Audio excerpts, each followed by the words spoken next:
салом ва ба як барномаи зебои дигар аз канали Некатоб хуш омадед. Агар ман ба шумо бигӯям ки ҳайвоноте вуҷуд доранд ки ҳатто баъд аз маргашон ҳам метавонанд то муддатҳои зиёде зиндагӣ кунанд, шояд шумо бовар накунед, аммо баъзе аз ин ҳайвонот баъд аз маргашон ба шумо ҳамла мекунанд ва ҳатто боиси марги шумо шуда метавонанд. дар ин давоми барнома ман ба шумо 5 ҳайвонеро нишон медиҳам ки метавонанд баъд аз маргашон ҳам зиндагӣ кунанд. дар ҳайрат мемонед вақте бифаҳмед ки ин морҳо худашонро худ мехӯранд. пас то охири барнома бо мо ҳамроҳ бошед. дар канали мо обуна шуда зангlaро пахш намоед, як лайки дигар ва мунавворро сар мекунем. рафтем.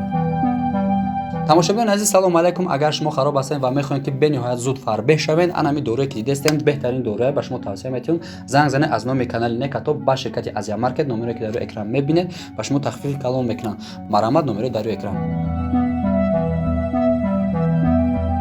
аз морҳо сар мекунем. баъзе морҳое ҳастанд ки ҳатто баъд аз бурида шудани сарашон ҳам метавонанд ба дигарон ҳамла кунанд ва боиси марги онҳо шаванд. дар ин ҷо шумо мореро мебинед ки касе сарашонро буридааст, аммо ҳатто ба он сари буридааш ҳам дар фикри интиқом аст ва кӯшиш мекунад ки ба душманаш охирин зарарро расонад.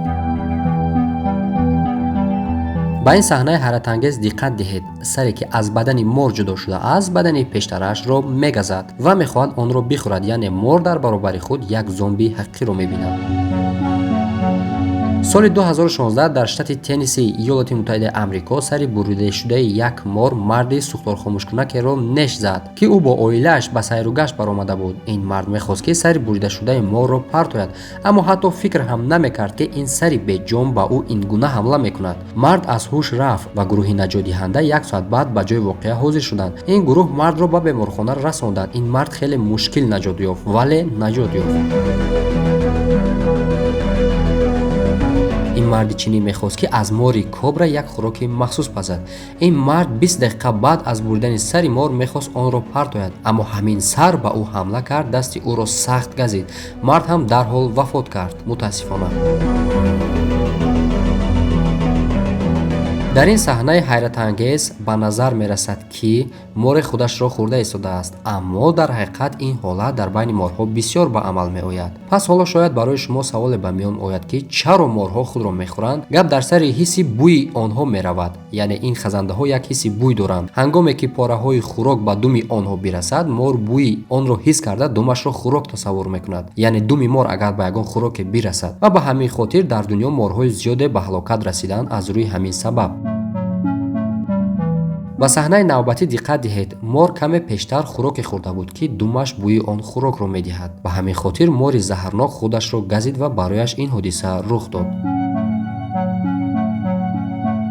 дӯстдоштатарин хӯроки дарёӣ аз ҷумла ҳаштпоҳо дар ҷопон ва Кореяи ҷанубӣ ба ҳисоб меравад. аммо агар касоне ки ин хӯрокро мехӯранд эҳтиёт накунанд, ҳамин хӯрокҳо боиси маргашон мешавад. ҳаштпойҳое ки осьминог ном дорад, аз он хӯрокҳо пухта мешавад, метавонанд 3 соат зинда монанд. ҳар як узви инсон барои фаъол будан ба мағзи сар эҳтиёҷ дорад, аммо аъзоҳои бадани ҳаштпо барои фаъол будан ба мағзи сар эҳтиёҷ надоранд.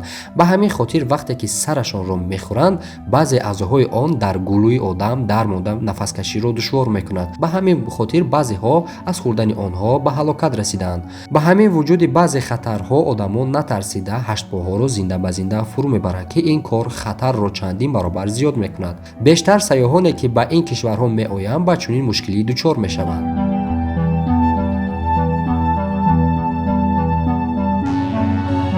дар ин ҷо шумо хӯроки ҷопониеро мебинед ки рақс мекунад. албатта ин хӯрок на аз ҳаштпо, балки як навъи моҳӣ пухта шудааст. аммо замоне ки як чизи махсусеро ба болои он мерезанд, моҳии пухташуда ба рақс медарояд. вале бояд донист ки хӯрдани ин моҳӣ ҳам хеле хатарнок аст. соли 2012 дар яке аз тарабхонаҳои Кореяи ҷанубӣ зане хос ин моҳиро зинда ба зинда хӯрад. аммо замоне ки моҳиро ба даҳонаш наздик бурд, моҳӣ бедор шуда роҳи даҳони ӯро маҳкам кард. ҳатман имрӯз рӯзи ин зан набудааст. занро дарҳол ба беморхона интиқол доданд ва оқибаташ чӣ шуд маълум нест. дар саҳнаи навбатӣ шумо дили сангпуштеро мебинед ки ҳатто баъд аз берун овардан аз баданаш тӯли муддатҳо тавонист зинда монад. дили сангпуштон ҳуҷраҳои махсусе доранд ки тапишро ба вуҷуд меорад. замоне ки алоқаи дил ба мағзи сар канда шавад, дил мустақилона метавонад муддате зинда монад. қурбоққаҳо ҳам баъд аз марг зинда монда метавонанд. онҳо бе доштани сар ҳам мисли қурбоққаҳои оддӣ зиндагӣ мекунанд. аввалин сабаби ин кор вокуниши электроникӣ мебошад. ин ҷараён ба бадани ҳайвон кӯмак мекунад ки худро кашиш дода ҷамъ кунад. аммо инсонҳо ҳеҷ гоҳ наметавонанд баданашро бе сар ҷунбонанд, зеро ҳамаи ҳаракатҳои бадан тавассути сар идора мешавад.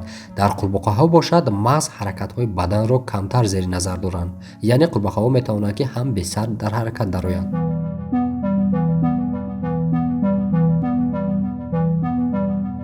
тараканҳо ба хотири мустаҳкамӣ ва тоқаташон дар шароити сахт соҳиби рекорд ҳастанд. ин ҳашарот метавонанд тӯли ҳафтаҳо бе обу хӯрок зинда монанд. муҳимтараш ин ки ҳатто агар сари онҳо аз баданашон ҷудо шавад, онҳо метавонанд то чанд ҳафтае бе сар зиндагӣ кунанд. тараканҳо таърихи 300 миллион сола доранд, яъне онҳо аз динозаврҳо ҳам пеш пайдо шудаанд. агар сари магазҳоро ҷудо кунед, онҳо метавонанд чандин рӯз зинда монанд. аҷибаш ин аст ки магазҳои бесар метавонанд нисбати дигар магазҳо хеле осонтар роҳ гарданд, парвоз кунанд ва дар ҳолати амудӣ вертикалӣ қарор гиранд. вале табиати худованд меофаридагӣ бениҳоят аҷиб аст, ҳамин тавр не?